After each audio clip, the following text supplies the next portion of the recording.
ဆရာမတော်တော်မို့နေရှိပါလားဟုတ်ရှိပါတယ်ဆရာကြီးအမေတို့လည်းမသိဆိုင်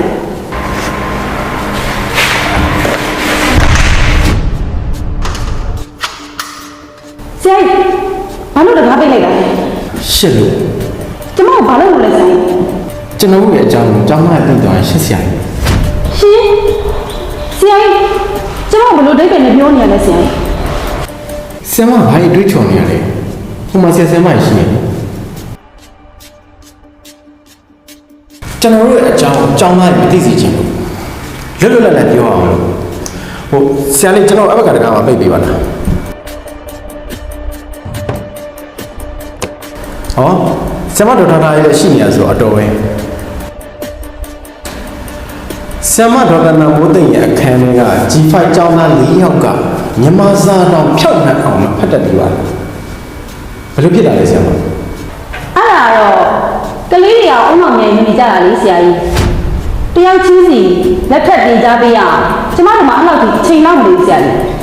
တန်းတန်းတိုင်းရတိုင်းညီချင်းမပါလာတာလည်းဖြစ်နိုင်တာပဲလေဆရာကြီးကျမတို့ရောက်နေတော့ဆိုင်လို့ရှိနေဆရာကြီးဆရာမအကန်လေးပြောတတ်တာပဲဒီထဲမှာတန်းတန်းဆရာမလေးလည်းရှိရနော်ဆရာမတို့နဲ့လည်းဆိုင်နေထင်တယ်ဆရာမတို့တက်တော့အခန်းမှာတွေ့ပါတယ်ခန္ဓာကိုယ်လေးလည်းလှကြတယ်ဒါပေမဲ့ကျောင်းသားတွေရဲ့အနာဂတ်သမိုင်းမှာတော့ဆရာမတို့ကလှမနေဆရာမတို့ရဲ့ရှင်ဘက်ထဲမှာကျောင်းသားတွေတွေ့ရအောင်အခုလိုပြောရတာအားရနာပါတယ်ဆိုတော့ဆရာမပြောလိုက်တာပါတဒန်းနှစ်တန်းကလည်းအကြီးချင်းမပြည့်လို့နေမှာပေါ်တယ်ဒါဆိုရင်အကြီးချင်းမပြည့်မီပါပဲနဲ့အတန်းတင်ပေးလိုက်တဲ့သဘောပေါ့မြန်မာစာတော်ဖြောက်အောင်မဖတ်တတ်တင်ချာအပေါင်းအလုပ်အလီတော်မတွတ်ဆူတတ်တဲ့ကလေးတွေရှိနေတာကိုလက်ထောက်ကြောင်းဖြစ်တယ်ကျွန်တော်ဘာလို့မပြောရလဲလို့အဲ့မိဘခေါ်ပြီးဆွေးနွေးတိုင်မရမယ်လေဒါတော့ဆရာရဲ့ကျူရှင်မတတ်တဲ့ကလေးနဲ့တော့စာလိုက်နေကိုဘယ်လွယ်မလဲဗျာဟာရှက်စရာကြီးဆရာမရဲ့အဲ့တော့ကျွန်တော်အခန်းကပိတ်လိုက်တာစမကျူရှင်တင်တာအပြစ်မဟုတ်ဘူးဒါပေမဲ့ကျောင်းမှာစာကိုတိတ်ချကောင်းကောင်းမတင်တာတော့အဖြစ်ဖြစ်သွားတယ်ဆရာမကျူရှင်တင်တာကျွန်တော်သိတယ်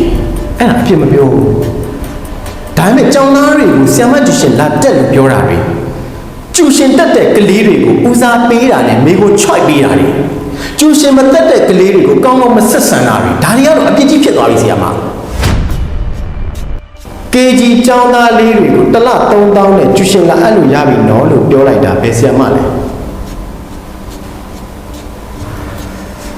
ဆရာမတို့ကအရင်ရှစ်ဖို့ကောင်းနေဗျာ KG တဒန်းကလေးတွေကလွယ်အိတ်နဲ့လူနဲ့မလိုက်တော့ဘူး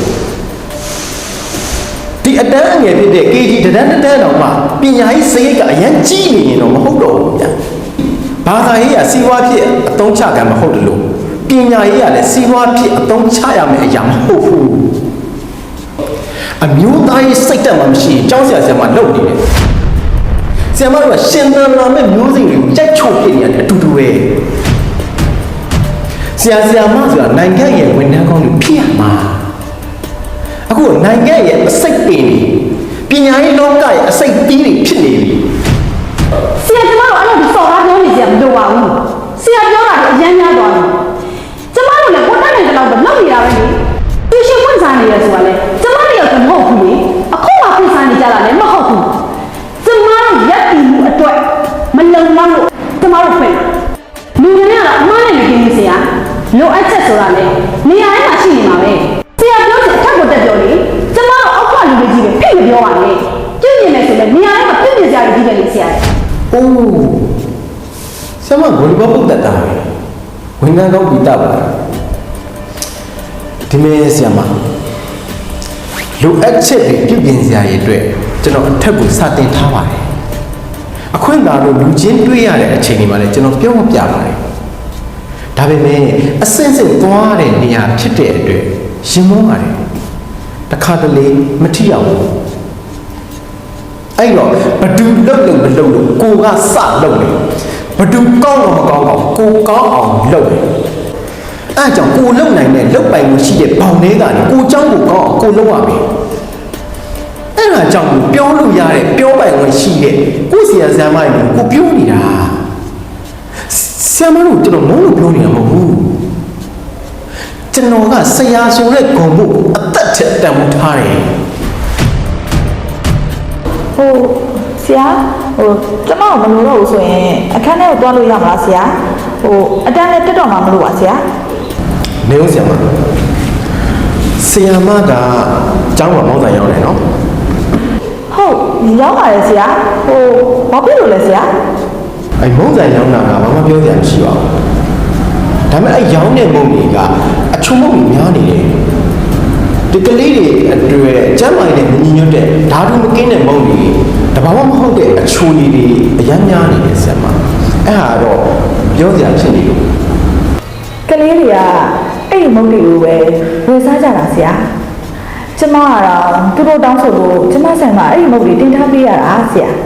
နောက်ပြီးကျမကလည်းကျမဆိုင်မှာပဲကလေးတွေကိုမုတ်ဝယ်စားရမယ်လို့ဖိအားပေးထားတာမျိုးမရှိပါဘူးဆရာကျမဆိုင်မှာမုတ်ဝယ်စားတဲ့ကလေးတွေကိုပိုးပြီးမျက်နှာသာပေးတာမျိုးလည်းမရှိပါဘူးလို့ဆရာပြီးတော့ကျမစာတင်တဲ့နေ့ထိမုတ်ရောင်းတဲ့ဆရာမမျိုးလည်းမဟုတ်ပါဘူးဆရာရဲ့ဆရာပြောတဲ့ဓာတုမကင်းတဲ့ချိုရည်တွေမုတ်တွေဆိုတာလေတနိုင်ငံလုံးနေရာတိုင်းမှာတရားဝင်ရောင်းချနေကြတာပဲလေဆရာကျမတို့ရောင်းတာမှမဟုတ်တာဆရာပြောခဲ့တယ်လို့ပဲပေါ့နေရာတိုင်းမှာပစ္စည်းယူရင်းမှုဆိုတာကတော့ရှိနေနိုင်တာပဲဆရာ